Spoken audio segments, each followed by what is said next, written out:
Lecha Dodi Likrat Kalam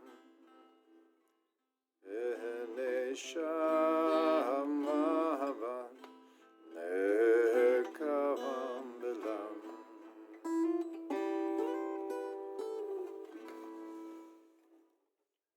That was the music of Rabbi Shlomo Carlbach. And we're here reading Rabbi Adin Steinsaltz's tremendous, the best introduction to Kabbalah on the face of the planet in English. Which I call it, Kabbalah Light, because it's in English. Okay, so this is the true Kabbalah is only in the Hebrew language, because the teachings of Kabbalah are so connected to the letters of the Hebrew alphabet that you can't really adequately express it in another language. If you do, that's called Chassidut, or perhaps in a less of a complementary category, a Kabbalah Light. So, but still, this is a dense book that explains the concepts based on Chassidut. Actually, there's a lot of influence from Chabad Chassidut, which is steeped in the traditions of the Arizal. The Arizal was the preeminent Kabbalist of all times. So he lived 400 years ago in Tzfat, in Israel, in Jerusalem, in Tzfat, Israel, in the north. So we talked about the descent of the soul. Why does the soul descend? It's taking a tremendous risk. Why? What's the risk?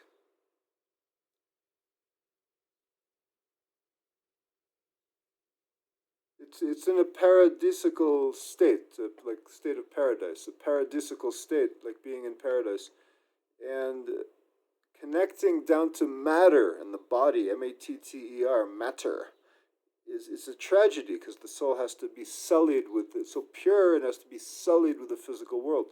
So the Rabbi Steinsaltz says, quote, "But the soul undertakes this terrible risk as a part of the need to descend in order to make the desired ascent to hitherto unknown heights.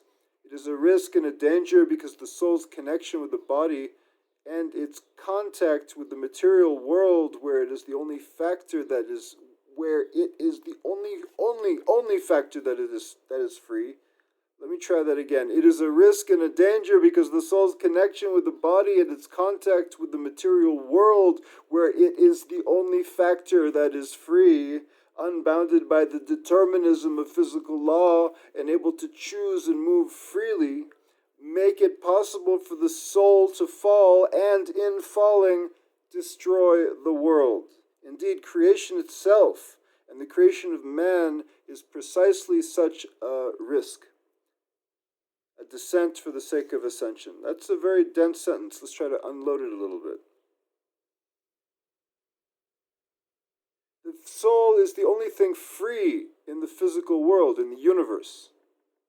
Our universe. There are many universes. But in our universe, we talked about before the different worlds.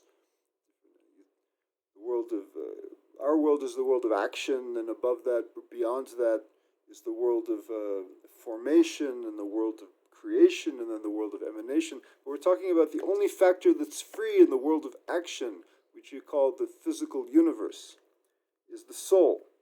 It's unbounded by the determinism of physical law, and it can choose and move freely. And that's what makes it possible for the soul to fall, and in falling, to destroy the world. Why would it destroy the world in falling?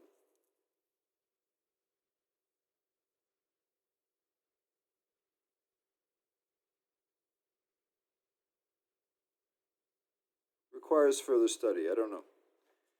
Because the soul is the life force of the world, and if it falls to, but wait a second. Where is it falling from? Again, these descriptions are just borrowed from our language. We can only speak in terms of our experience in the world. We can't refer to anything with a reference point that's totally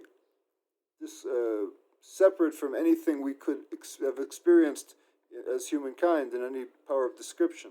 So the only recourse we have is to talk about falling from above to below. So the soul could descend initially it could initially come from a very high place in heaven. The souls come down, so to speak, and infuse the body with life. And then if the soul falls from that body, then the world is destroyed because it loses its inner essence. It just becomes empty, dead matter. So the falling of the soul could be death. I'm going back to the text now. So the soul is of course immaterial, and it is not only beyond matter but also beyond what is considered spirit. That is, it is beyond whatever the intellect at its highest can reach and understand or make clear to itself.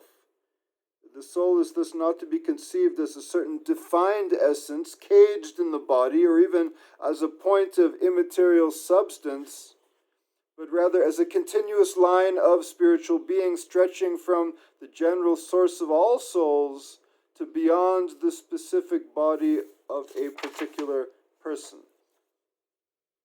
The connection between the body and the soul is like what occurs at the end of a line of light where a dark body is illuminated. And because the soul is not a single point in space, it should be viewed not as a single existence having one quality or character, but as many existences on a variety of spiritual levels, one next to the other, above and beyond one another.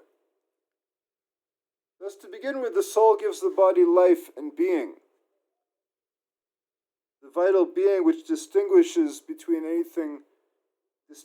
anything alive and real. Beyond this, it provides an individual person with his special character and thereby fixes in this way to participate in the reality of creaturely life in the world. Baruch atah Adonai Eloheinu melech haolam, shehakol niyeh bidvaro. Ooh, that's strong espresso.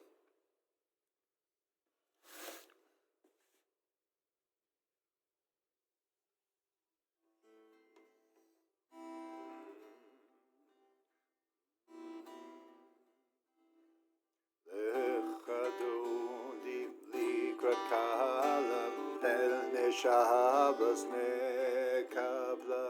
Lecha Dodi likrat kala el Shabbos nekabla, lai lai lai lai, ba la lai lai lai lai, ba lai lai lai lai lai lai lam lai lai lai lai, bam da lai lai lai lam lai lai lai, bam na lai lai lai lai lai lam. Lecha Dodi likrat kala ben neshabas nekabla. Lecha Dodi likrat kala ben Shabbos nekabla Lecha Dodi Likrat Kala Pene Shabbat nekabla